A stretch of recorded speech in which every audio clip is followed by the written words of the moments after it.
And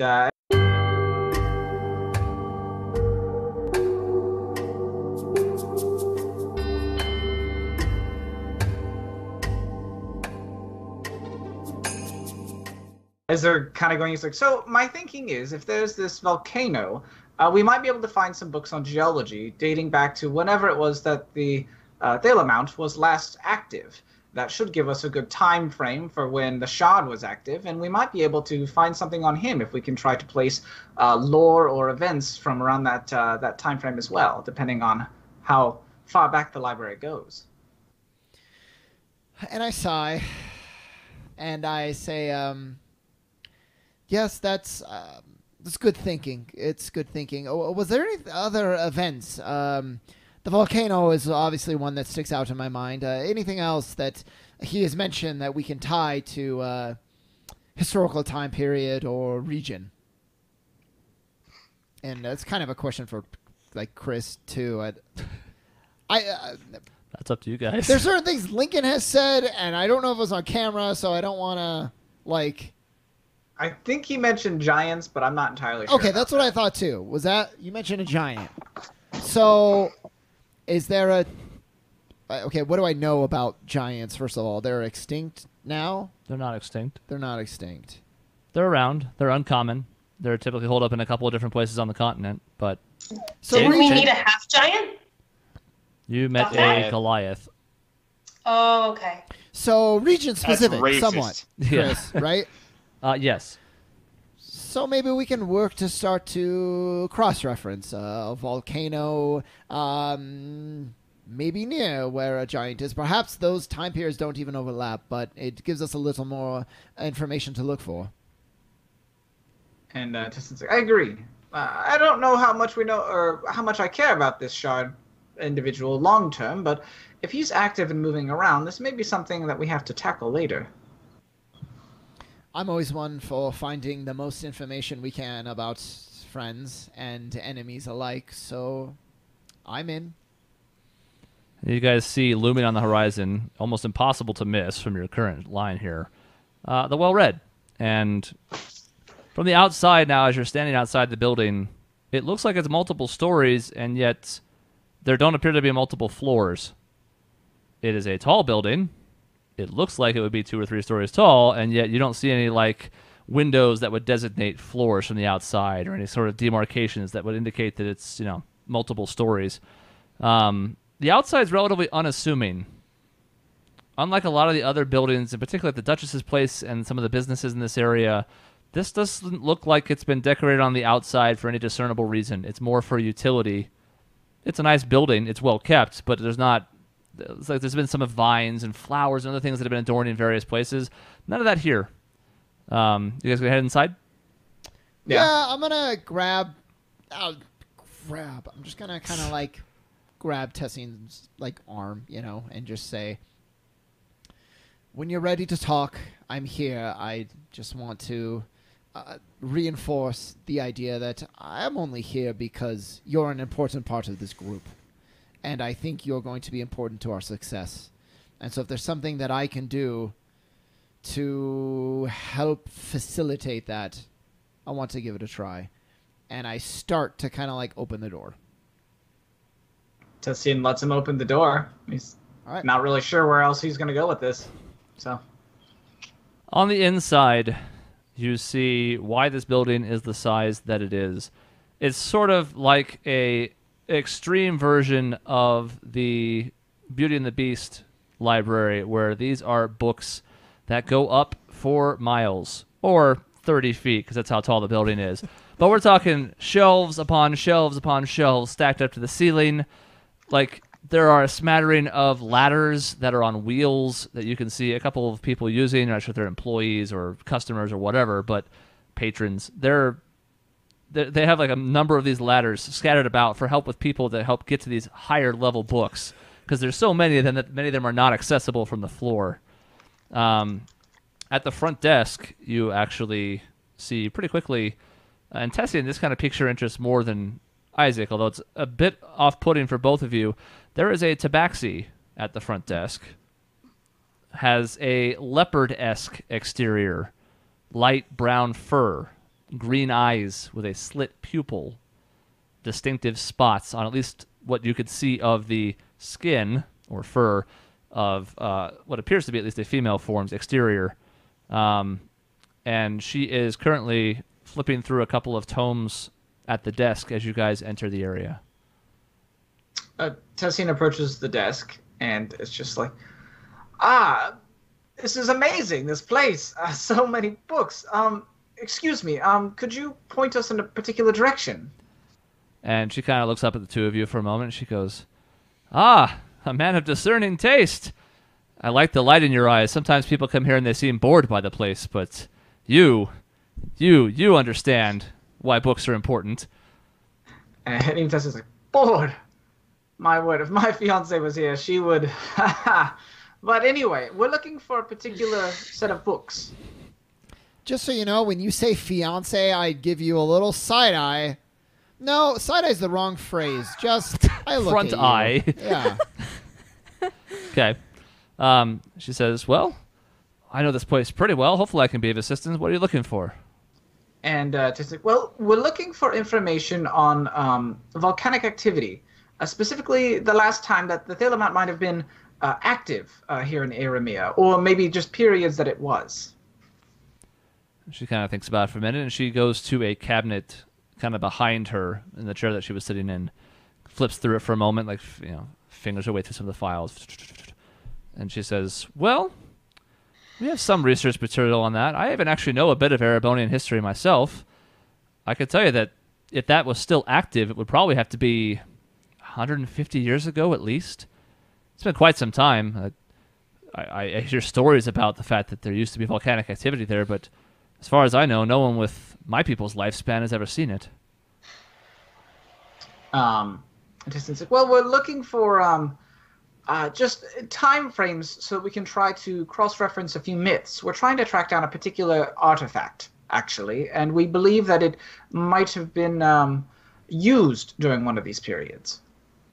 I see. Do you know the name of the artifact? And he's like, well, I believe it was a sword of Demnos. Demnos, huh? And she goes back to the file cabinet behind her. And and I'm kind of like over like her shoulder while she's doing it, and I say, also the two swords, Demnos, yes, and also what was the other one? Phonos. Phonos. If you see Sword of Phonos, they're kind of a pair. And she's like flipping through. She listens. She looks over her shoulder. She's like, sir, if you could not come behind the counter, that would be most appreciated. And I hesitate. Of course. You must understand, I like to think I'm relatively outgoing, but there's just certain... Yeah, right. Yes, of course. She goes, Phonos, Demnos. Please. Yes, turns back to the file cabinet. She seems to be in the section on D. And don't make any jokes. Shut up. And she's just gotta find that D. Yes. She says, there are a handful of tomes that might be of interest to you. Why don't you come with me? She walks out from behind the counter and heads to one of the corners of the library, pulls over one of the ladders that's not being used right now, and then climbs up. So this ladder is a good 15 feet tall. It's on like an angle with wheels on it, so it like goes up quite a bit. It's actually not even one of the tallest ones that would get all the way up to the ceiling, but it's enough for where she's going apparently. And you watch as she kind of, not slowly, this isn't like Gregory here, but it takes some time because it's a lot of steps, makes her way up to a shelf, and she starts flipping through some of the books, trying to find the spine of the one she's looking for. Eventually she pulls one off the shelf, climbs back down the staircase, and hands it to you, Tessian. She says, if there's going to be any information about it that we have, my best guess is it's going to be in this book. But be warned, that's one of the older tomes that we have, to be honest. There are some that date back even hundreds of years, but it seems like, at the very least, from what we've managed to collect, there's a certain cutoff in Erebonian history that we don't have any documentation before. Somewhere around 450, 500 years. So this will be before that, but... If this is something that predates it, or if the information's not in there, it may be lost to at least us, if not all of Erebonia. You lost everything in the Cataclysm. I'm assuming that's what you're referencing. That's our best guess. We don't really have any records of what may have caused that to happen, but for the sudden disappearance of that level of knowledge to happen, it seems like, yes, there must have been some kind of grand-scale destruction or something that caused us to lose information about the time prior to that. Well, great. Thank you for this. I also, we're looking for, along these lines, maybe something in giant lore. Do you have a section or a book that maybe delves into the lore of giants? She's like, well, come back with me to the desk. I'll see what I can find. And gladly. And as we're walking, is Tessian walking too, or is he kind of like, what are you doing, He's Tessian? probably like flipping through the book, so he's like a few steps behind because he's already trying to flip through it. He's kind of not paying attention. And also, so the giant lore, most important for sure. I also am looking for a certain novel. If you have it, it's Tales of the Gunslinger, Volume 6. It's Kiss of the Scorpion, if you have it. I wrote it down here on this piece of paper. okay, she takes the slip from you. She goes, it's a popular series. Yeah, I mean, how could it not be? Do you read it? I do not, but I have a young nephew who does. He and I of like minds. Well, we have these books coming in and out pretty frequently, so there's a good chance we might have it. I'll take a look. Yeah, it's weird. I've read the first 4. I've read some 7, 8, 9. I feel like I'm missing a critical piece in this volume 6. In one episode, his fiance is there. She's fine. And in episode 7, he's out for vengeance. She is dead. She clearly is dead, or at least Ali wants me to think that. But Yeah, people might want to read this at some point. She says, I tell you, my nephew's crazy for it, and we have there's a lot of demand for it. People seem to enjoy the adventures of it. I'll tell you what, give me a second to work my magic here, and I'll see if I can find both those things. How old is your nephew? Well, I believe he's going to turn 14 this year. He's a little young for the ideal range of the mature storytelling in these books, but that's great. He's getting a head start. I think that's great. Well, I mean, I'm of the opinion that books are knowledge for everyone, and as long as there's nothing too grotesque or inappropriate in them, I think everyone should be reading them. So personally, I hope he's expanding his knowledge to the best he can. Absolutely. Ali is a great way to do it. It gets a little steamy, but it's not graphic details. Flowers blooming and such. It's great. It's good. All right, well then just 1 second, and I'll give you an answer for you and your companion. Sure. And while she's looking, I'm kind of like, man, and in volume whatever, and I'm just kind of like going over like details while she's looking. Mm-hmm. And she's trying to humor you. She doesn't seem disinterested, but it's a level of interest beyond what she has. So she's kind of like, she's intrigued, but not to the point where she's like a convert. Okay. She's like, oh wow, that sounds. But she's also kind of like, wait a minute, if this is my nephew's, but she's not going to judge a book by its cover. Right. She flips for a moment. While we're doing that, Tessian, you can make an investigation check. Let's see what you get out of your skimming. While he does that, she flips through the cabinet for a couple of minutes now because she's looking for multiple things. And she eventually heads back to the desk, tears off a small corner of a piece of paper, and writes a couple things on it. And it's basically the Erebonian equivalent of the Dewey Decimal System.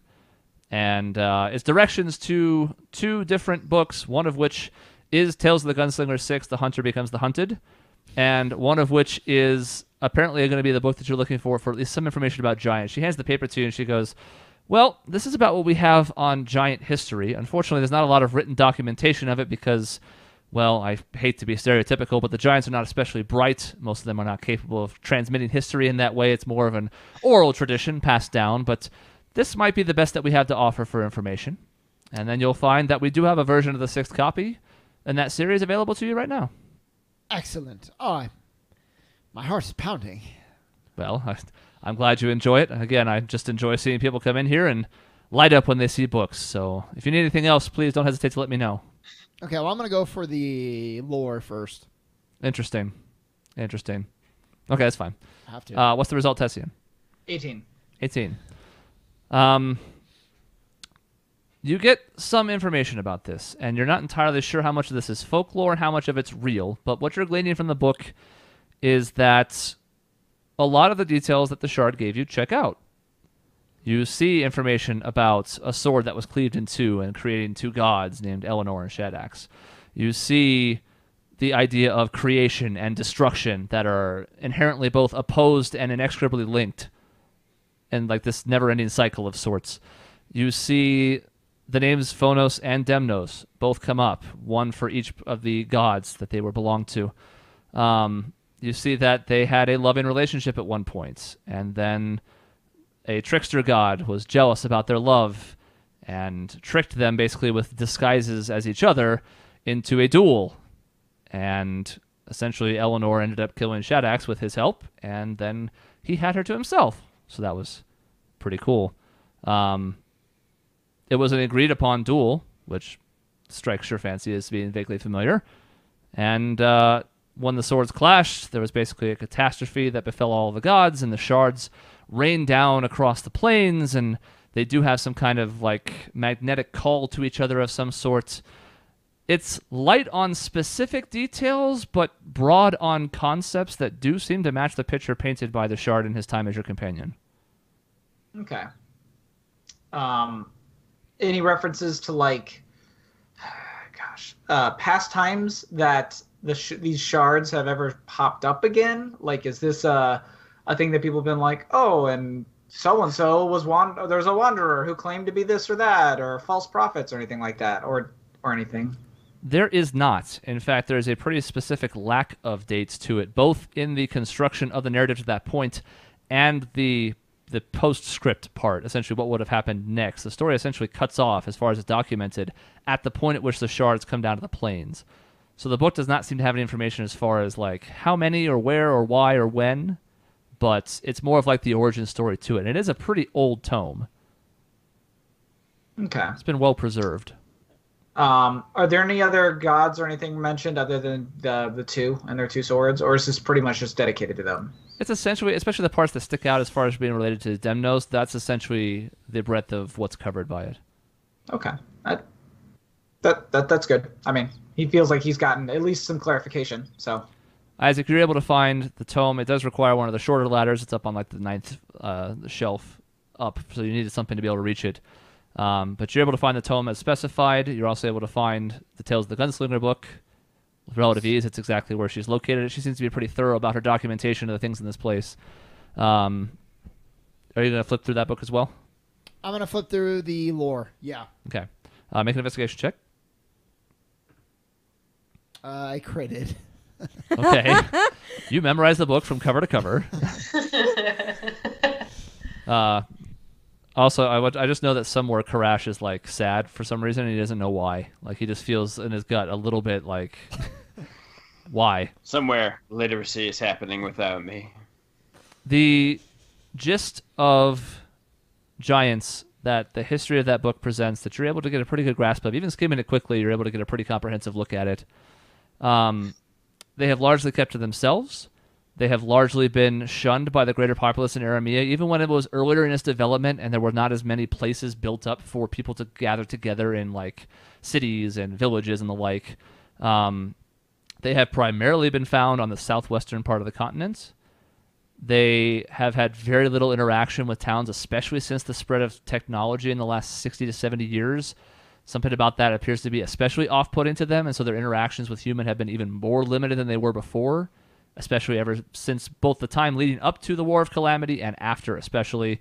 The stories of human interaction with giants is essentially when the humans go to them, and their sightings inside of towns have been almost non-existent since most people's lifespans have passed. There are a handful of races, of course, that live longer, but for most people, they could have gone a lifetime without ever having even seen one. But they do exist. They were more common perhaps 300 to 400 years ago, but that's essentially the gist of what the primer of giant history amounts to. So there's no drawing of a giant with a red thing in his chest or anything. No, in fact, you can say with pretty relative certainty, since you were scanning looking for specific mentions of it, that Demnos does not appear in that lore at all. At least this particular book. Again, if there's something else that was not passed down in that manner, it's possible, but this book appears to have no mention of it. Well, I photographically memorized the book, so I'm going to put it back. Okay. And I'm going to go find Tessie and see if he found anything. Okay. which I know he did, but no. I mean, honestly, when you ask him, Tessian's like, well, there isn't much here, at least nothing that we don't know. Although this does seem to back up his story. Everything the Shard said seems to be here. I mean, I didn't doubt his truthfulness, but yeah. I didn't really find anything. Just history of giants. I'm beyond certain there's no mention of Demnos or Phonos in their lore. So, whatever happened, he didn't seem to make a huge impression. Where are you keeping your other book? Under my, kind of tucked onto my side. Okay, Tessian's like, I see you found one of your books. Reading. And I put it in my pocket. Yes, volumes and books and such. Tessian just kind of smiles at him. He's like, yes, well, unfortunately, I'm not too sure we've learned anything here. I thought this might be a little too archaic for us to find anything, but it was good to check. Does Tessian have a rough idea how much time we have left? Like, how long is it taking us to wander around and read books? 10 minutes to get here, maybe 25, 30 minutes have passed, so you got another 5-10 minutes here before you have to start heading back to make it back in the hour. Tessian's like, well, and he kind of looks to your pocket, and he's like, I should see about picking something up. And he goes up to the desk. And he's like, excuse me, ma'am. I was wondering, as far as draconic lore, what's perhaps the rarest volumes that you have, or anything that others might not have? And she, again, to the file cabinet, she says, that's an interesting one. We don't have a ton in the way of draconic lore. And yet, you always hear stories across Erebonia about the effect that dragons have had, especially on time immemorial. It's one of the few verbal stories that gets told from a time from before the Cataclysm. We know that there are still records of people having sightings of them. We know that there are still a handful of groups that interact with them on a semi-regular basis, but for the most part, a lot of that's more folklore than it is history. We may have a couple books on the subject, though, that might be interesting to you if you'd like. You did mean Aramea, right? What did I say? Erebonia? I just double-checking. I said the Trails word. Yeah. Okay. Yep, it's happened. I just want to make sure. Not trying to call you out. That's probably twice now. Yeah. How is Symphonia doing? Yeah. Yeah. That's fine. No, that's fine. Just take me to a library where I have to say 400 fucking minutes of lore and then call me out. When she's talking about the dragons and stuff, Tessian's like, well, I can assure you that they are real, and they're around. I know someone who is very involved in that sort of thing. And just anything that maybe they wouldn't have access to elsewhere. Maybe, first volumes or anything of the like. It doesn't need to be particularly, interesting, just rare. It's something that maybe they wouldn't find elsewhere. And while you're looking, and I kind of lean onto the counter, because it's related, any sort of instructions, guides, learning materials for reading and writing Draconic? Well, that we certainly have. It's not something we have a lot of interest in all that often, but I know we have reference material of that kind. So I can certainly find that for you. As far as your request, sir, I think I still might have something that might be of interest to you. Will you give me a moment? Nods. You do notice that her eyes kind of light up when you talk about the fact that dragons are real. She seems that her interest kind of perks up. You can see her tail kind of swish a little bit differently than before. This is an idle animation to it, where this one seems to have piqued her interest somewhat. Have you not been out, while she's looking, have you not been out of Harnstead? Well, I find it's more fun to read about the adventures than to go on them in general. It's, my people are not especially common on this continent, and as you might imagine, there are some who take our appearance to be different and for some people, different isn't always better. There's a lot of scum on this continent. I'm not going to skirt around those details, and it would be dangerous. But I really encourage you to try to get out and explore a little. I think it's great for you. Reading can only give you so much. You have to experience life. And you can see this kind of like wistful look in her eyes. She's like, I've long since considered doing that myself, but then I hear about things like last night, and I feel like sometimes the world isn't a place for people who have high spirits but low skill and the ability to defend themselves and make their way into this world. Well, it is a risk, but I think it may be worth it. Well, nothing ventured, nothing gained, right? Let me go see if I can find these 2 books. I'll be right back, if that's acceptable. Oh, of course. So she heads off to a far-reaching area on the other side of the library. A moment passes, and she eventually returns with 2 other books, one of which appears to be like... So it's different from these other... Like, some of these, they've been like tomes and bound and very official-looking. One of these is... You know how in school sometimes when you're like in 2nd and 3rd grade, you would make a book, but you would basically 3-hole punch paper and then tie a ribbon around it, and that served as the binding for it? This is essentially the version of what the the Draconic Primer is. And it also has room. It's like a workbook. It has room inside for people to actually write on it as well, if they're looking to do the writing aspect of it as well as the reading. So she hands that to you, Isaac. Tessin, she hands you a book with a blue and red cover. It's like blue on the face and red on the spine. And she says, you might find this to your liking. It's still a little bit on the side of folklore, but there's definitely some bits in there that have proven to be true over time. For people who may be associated with the dragons, you might find it to be rather interesting, because some of those stories may even be more true than I understand them. Tessin flips through it. Not like reads it, but like what's the gist? Like what's it about, I guess? What's it called? What's it? It's essentially first-person accounts of dealings with dragons, because for the vast majority of Aramea, they're extremely rare. And we're talking like personal encounters, not I was walking to the store and I saw a dragon fly overhead, but the type of like they've gone to seek out a dragon's lair and see what was inside and come back from it. Or they have a grandmother who wanted to pass down this story about how their family was once saved by a dragon.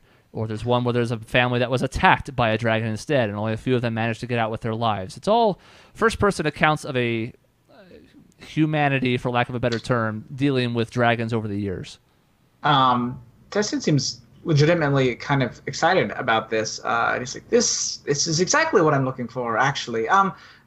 Checking out books or buying them. How does that work? Well, you can check them out up at the front desk, and you just have to return them in a couple of weeks, if that's okay. And he's interesting. He's like, I suppose, is there a way I could purchase it long term, or is that not the thing that you do? We do sell some of them. That one is relatively rare, but he took such an earnest interest in it. Let me check with someone, if you don't mind. The Tales of the Gunslinger, the workbook, those type of books we can just sell you for a low price. You can keep them as long as you'd like. I'll have to ask about the other one. And Tessia nods. She kind of heads around the counter to the far side into a room and towards the back. And she emerges later and she says, I'll tell you what, if you're willing to put down a collateral of sorts, so it's like a fancier rental, you can keep it as long as you'd like. And then if you decide you no longer need it, you can bring it back and we'll return your deposit. Tessian's like, I'd certainly be interested. How much are you looking for? Well, he was asking for 20 gold, which seems steep, but at the same time, a book like that would probably sell for hundreds. So I'm a little surprised at his generosity, to be honest. Tessian fishes out 20 gold, puts it on the desk. Okay. Everybody say goodbye to your party funds. There they go. I've actually done the math on my party funds. I split it 5 ways. This is his part, but it's fine. I was gonna say at least I like to think I've been keeping most gold, at least if it comes like through me. If I never touch any of it, then no. But I'm happy to chip in. 20 gold. I can do 10. Tessian's going to take it. We, by my own count, we should all have like roughly 42 gold, and then there's like 3 extra, essentially. We have like 213 gold right now on Tessian. So assuming he splits it 5 ways. So he's cutting it out like half his fun, but he doesn't care. So. Okay. And she says the other books will just come to 4 silver, and they're yours to keep if you'd like. Yeah, I'll buy those. Okay. And at this point, I mean, I know we've been here a while, but Tessian's like, so do you happen to have a personal interest in dragons? Well, I just think they're fascinating. I think they are more tied to the importance of life on this continent than people realize. My people have stories about dealings with them in the past as well, but they're from tens or hundreds of years ago. We haven't really had any recent interactions with them, but I had a grandmother once who spoke about them excitedly, and apparently they had almost, well, I hate to say befriended, but they had gotten a close personal relationship with one that protected a town, and I thought that was fascinating. And Tessian's like, well, I mean, I don't know if you'd be interested. And he kind of fishes around and pulls out his journal. And he flips to some of the pages, and there's like pictures. There's like 2 pictures. They're sort of painted in there of red dragons. It's like a red dragon in flight. It's sort of like a side profile. And then he kind of flips to like another page, and it's got a skull of a red dragon kind of charcoal painted onto it. And he's like, well, my associate, my fiance, actually, she's quite an expert on dragons. You're more than welcome to flip through some of these pictures if you'd like. She has seen them in person. She does light up at this, and she says, "Are you sure?" And he's like, "Go ahead." She goes to essentially put on the equivalent of gloves for someone with pseudo hands / paws for hands, but she has these gloves on that are essentially meant to protect documents, and you're wondering why this is all of a sudden so serious, but she seems to take it rather seriously, and she starts to very gently turn some of the pages and look at them, and she spends several seconds kind of inspecting each one as she flips through, and seems enthralled by the entire process.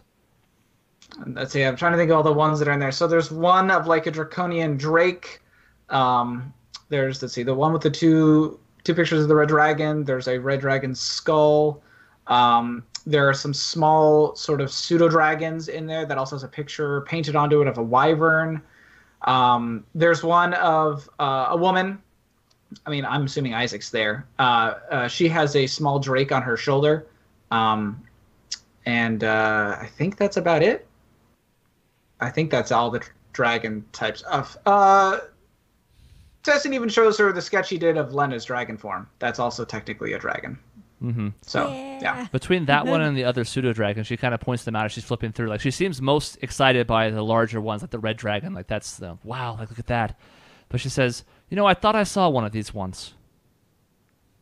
Is she pointing to the Lena one or one of the other ones? One of the other ones. Oh. Tessin's like, well, they're actually quite common around Black Harbor. Urian sea drakes, actually. My family's got quite a few of them in our keep. They're handy enough for messengers, but they can be a little noisy, actually. There's one of those times where I was outside of the city, rare, but it has happened in the past, especially when I was able to go with family, and I could have sworn I saw a creature like that near the Shrine of Zenithra. And Tessin's like, you don't happen to have any information on the shrine, do you? I suppose we should have asked about it earlier, but any information or any books about it would be very useful.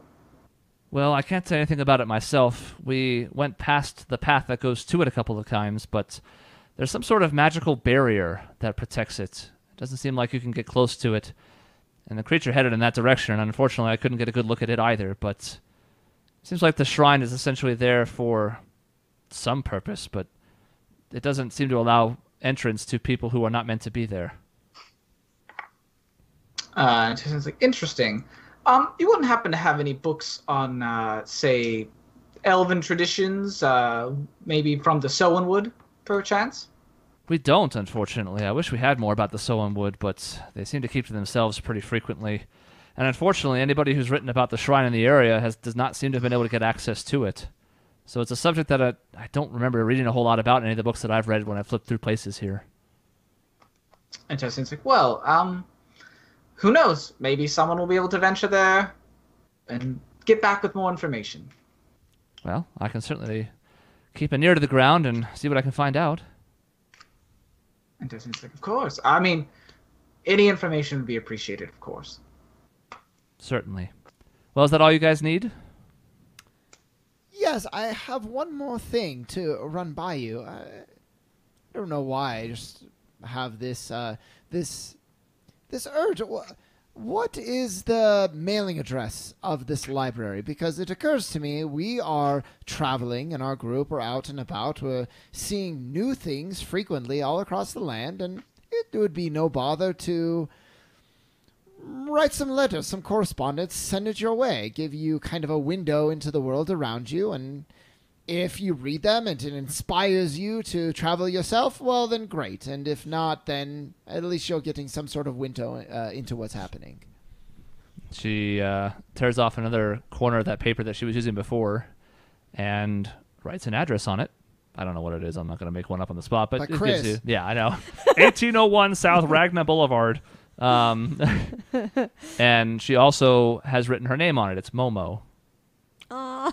Well, Momo, it's a pleasure. And really, this is a win-win. I dabbled in poetry myself and haven't had a lot of reason to write, so it keeps me sharp with my skills, and it allows you to kind of experience some things outside of Hansted. Well, I mean no offense when I say I have seen a lot of bad poetry in my time, but if you would like to write about your adventures, I would think that to be most fascinating. It would be my pleasure, and thank you so much for your help, Momo. Certainly. I hope to see you again sometime. And Tessian obviously thanks her as well, and actually introduces himself since he didn't do it earlier. Mm-hmm. So The whole name? the whole name. Okay. Yeah. The whole shebang-a-bang? The whole shebang-a-bang. And she kind of like shakes your hands, and you guys are going to head out? Yeah. Yes. Okay.